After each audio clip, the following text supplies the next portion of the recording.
Downsizing is one of the biggest decisions many of us will face in our later years. It is more than just moving to a smaller place. It is about letting go of things we have held on to for decades. It is about facing change, sometimes with hope, sometimes with hesitation. And if we are not careful, it is also a time when we can make decisions we may regret. I have seen it happen to friends, neighbors, and even myself. Whether it is rushing the process, choosing the wrong place, or holding on to too much out of guilt or fear, these mistakes can make what should be a fresh start feel heavy. That is why I made this video, to share 9 common downsizing mistakes that many seniors face, and, more importantly, to show what to do instead. Because downsizing does not have to be filled with regret. It can be done with clarity, dignity, and peace of mind. Mistake number 1, downsizing too quickly or waiting too long. Downsizing is not just a move, it is a life transition. And like any big life change, the timing matters. I have seen many people rush into it without thinking things through, and others wait until they have no choice left. Both paths can lead to regret.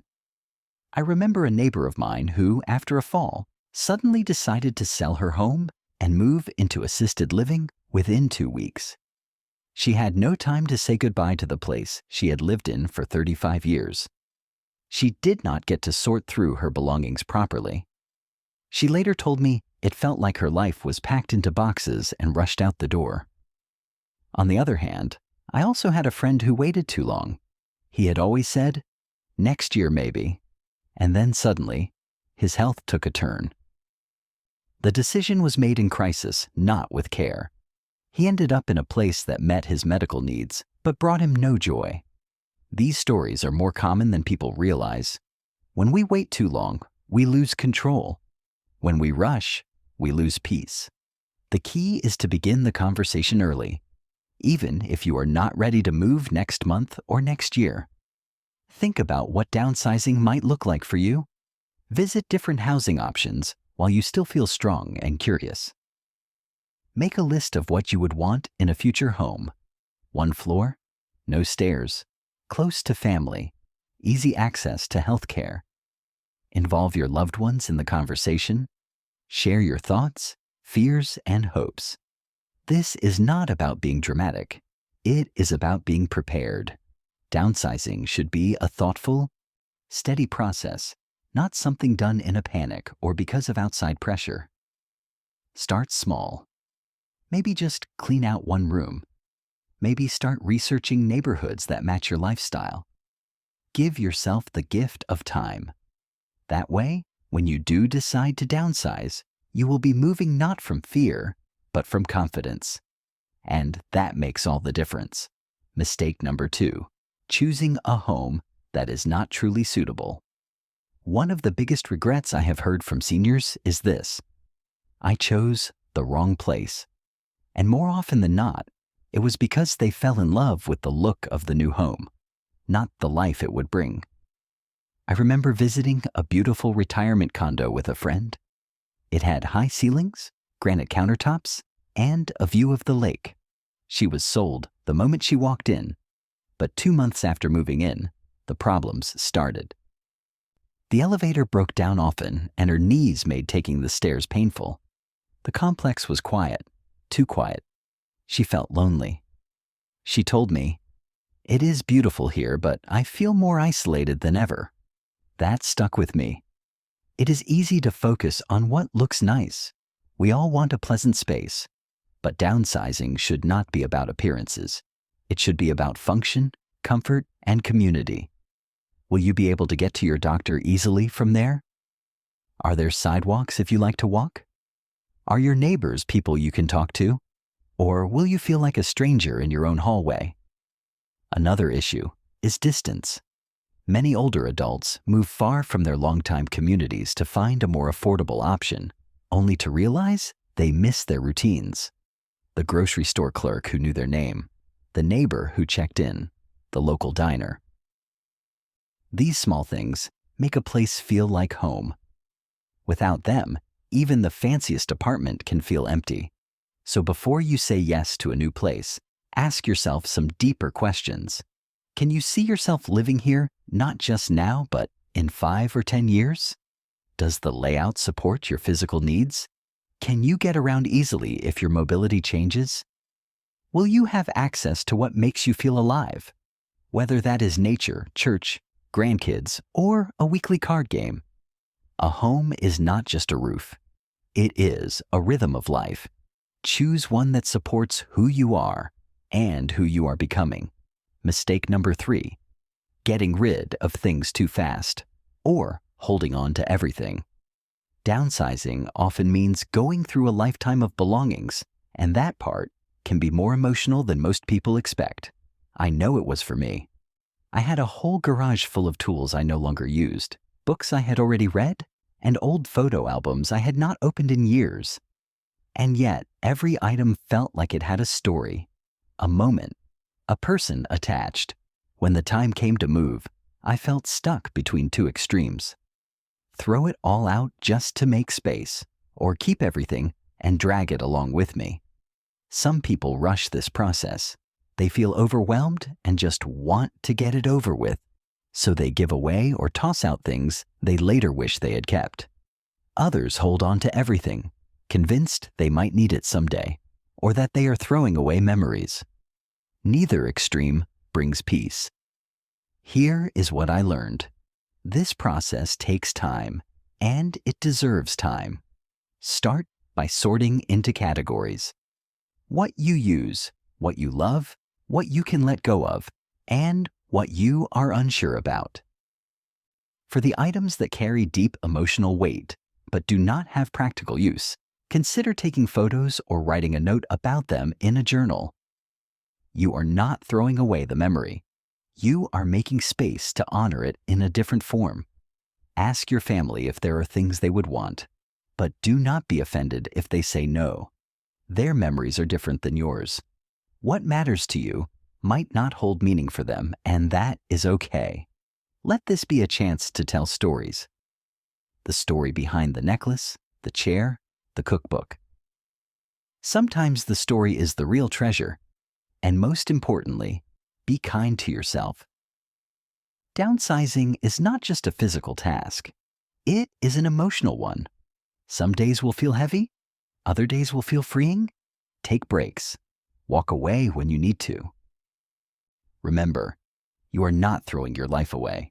You are shaping it with care. You are choosing what gets to walk with you into the next chapter. Let that be a mindful, respectful process. Mistake number 4, not involving family in the process. One of the most common regrets I have heard from friends who have downsized is this: I wish I had talked to my family first. Downsizing might feel like a personal decision, and in many ways it is.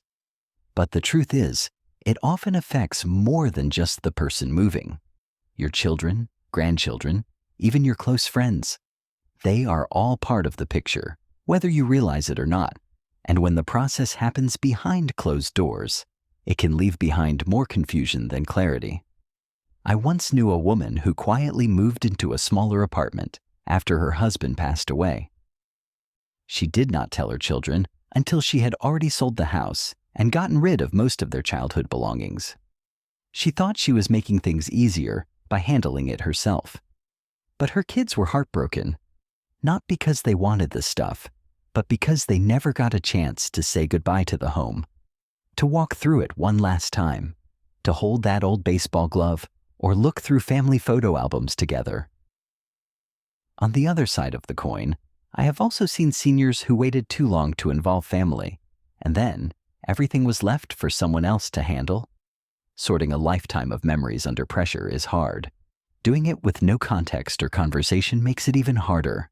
That is how sentimental items end up in donation bins, and family relationships grow strained. So what can we do instead? Talk early. Even if you are not ready to move, begin the conversations now. Let your children or loved ones know your intentions.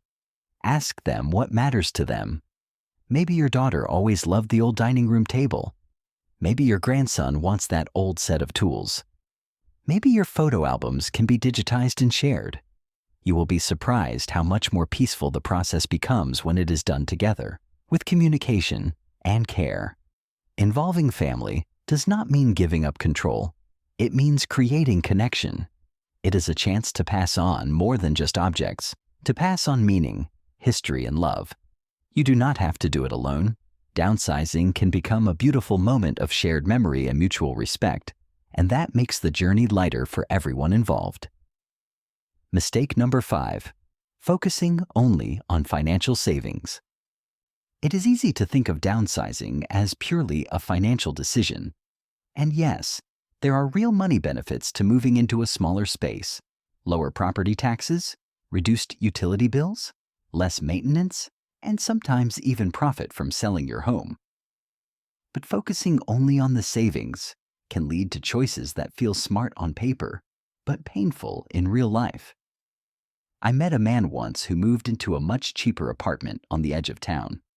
He saved several $100s a month, which sounded great, until he realized he was now too far from his old friends, his church, and even his grocery store. He had to rely on public transportation, which was inconsistent. The apartment itself was clean, but it was in a noisy area, and he started feeling anxious at night. The money he saved came at the cost of comfort, community, and peace of mind. That is the mistake many people make, assuming that cheaper equals better. But your quality of life matters. Social connection, access to medical care, proximity to loved ones, a sense of safety. These things may not show up on a balance sheet, but they have real value. So, what should you do instead? Absolutely consider the financial impact, but balance it with the emotional and practical parts of life. Ask yourself, will I feel good waking up here every day? Can I get to the places I need to go? Will I feel safe and supported if I have an emergency? What will I miss from where I live now? And can I replace it? Sometimes the cheaper choice ends up costing more in the long run, through loneliness, frustration, or even health consequences. Your home should serve your needs, not just your wallet. It should support your well-being, not just shrink your bills. Look at the full picture. Make decisions with both your head and your heart. That is how you build a retirement that truly feels like freedom. Mistake number 6, underestimating the emotional impact. Downsizing sounds so simple when you hear it on paper. Move from a big house to a smaller one. Save money, less to clean, less to manage. But what those checklists do not include is the emotional weight that comes with leaving behind the place where your life unfolded. I remember walking through my old home for the last time. Every corner held a memory. The chipped tile in the kitchen where my son dropped a glass during Thanksgiving. The dent in the hallway from the time my granddaughter rode her scooter indoors. The wallpaper we picked out in the 1980s and never replaced. It all came flooding back. I did not cry much while packing, but that last walk through the empty house, that broke me open. Too often we expect ourselves to just move on. We tell ourselves, it is only a house. But for many of us, our homes are extensions of our identity. They are memory keepers, safe spaces, and places where life happened in layers. Saying goodbye to that is not nothing. It is something sacred. And it is not just about the house.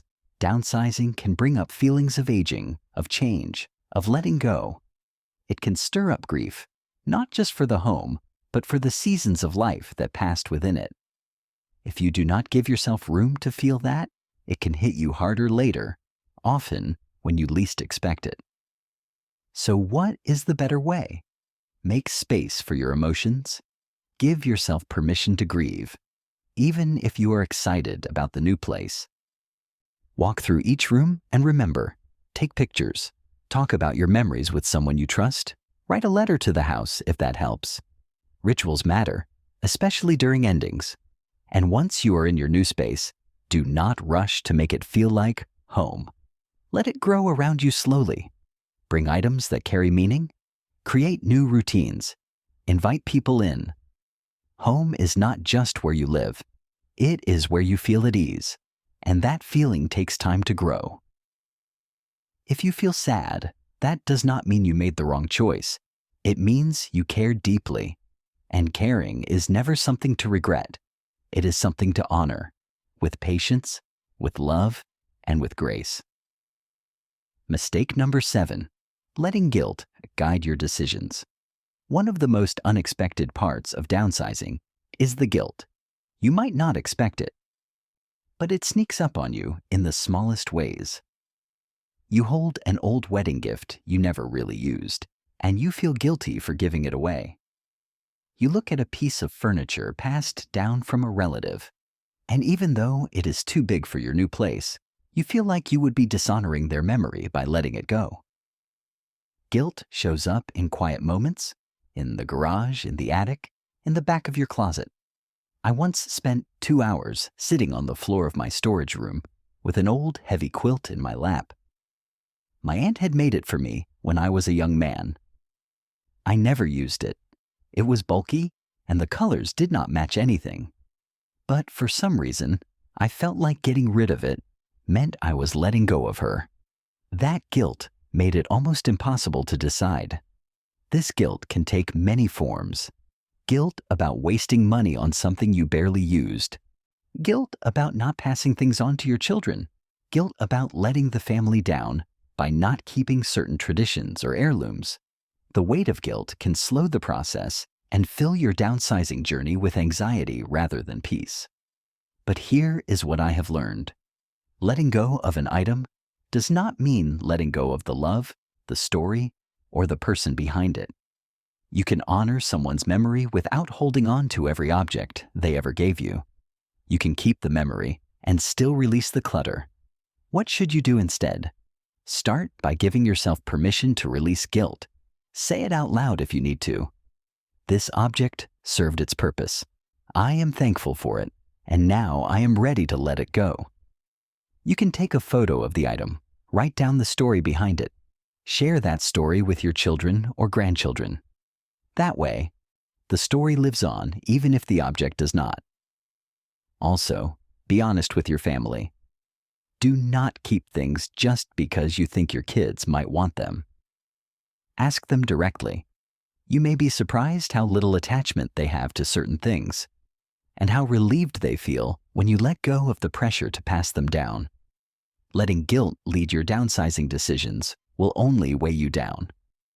Instead, let clarity, love, and purpose guide your steps. Downsizing is not about abandoning the past. It is about carrying forward what still truly matters. Mistake number 8, ignoring future needs. Many people downsize based only on where they are right now, not where they might be 5 or 10 years down the road. It is understandable.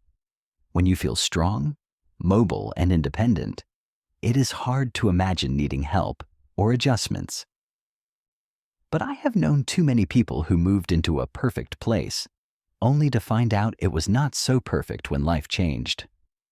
A friend of mine downsized into a beautiful second-floor apartment.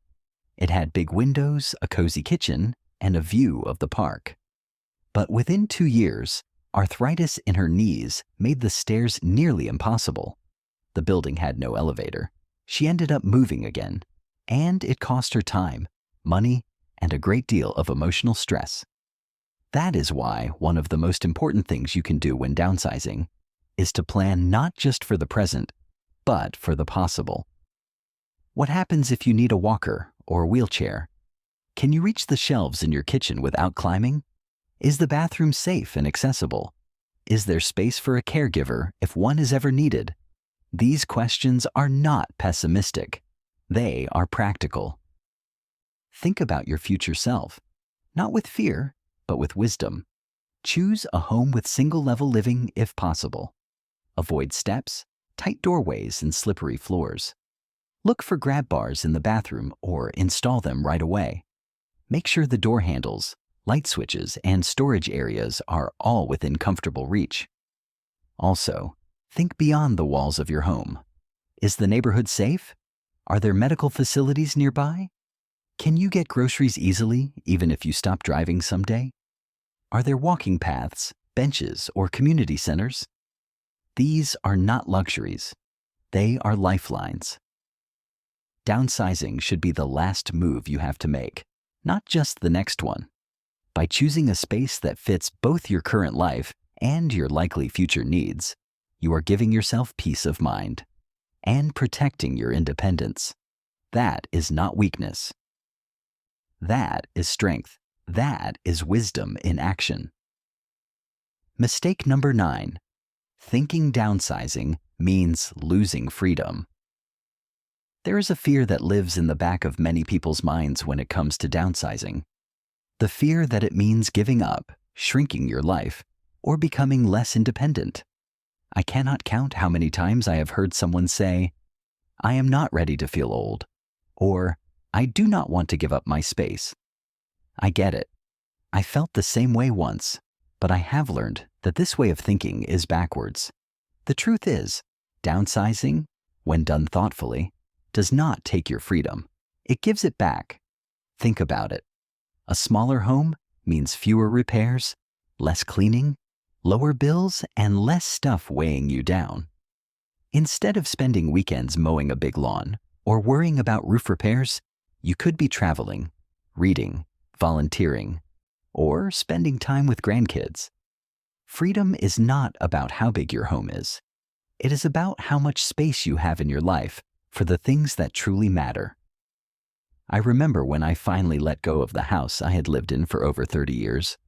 I thought I would feel small in my new place, but I ended up feeling light. I no longer had rooms I never used. I no longer had closets stuffed with things I forgot I owned. What I had was just enough, and that felt good. It felt free. Downsizing is not about less. It is about right-sizing. It is about creating a life that fits who you are now, not who you used to be. And when you do that, you make room for more connection, more clarity, and more control over how you spend your time and energy. So if you are afraid that downsizing means the end of freedom, I ask you to flip the script. Maybe it is the beginning. Maybe it is not a loss, but a release. Maybe it is not a step back, but a step forward into a life that is simpler, fuller, and truly your own. Downsizing is not just about changing where you live. It is about choosing how you want to live from this point forward. Yes, it involves letting go of space, of things, and sometimes of memories. But it also opens the door to something deeply valuable: clarity, simplicity, and peace of mind. If you approach it with patience and honesty, it can be one of the most freeing choices you make. I hope these reflections have helped you feel more prepared, less alone, and more confident in your next step. You deserve a home that fits your life, your values, and your future. Thank you for spending this time with me. If this video spoke to you, I invite you to share your thoughts in the comments. Until next time, take care of yourself and take your time. You are not behind. You are simply choosing what matters most.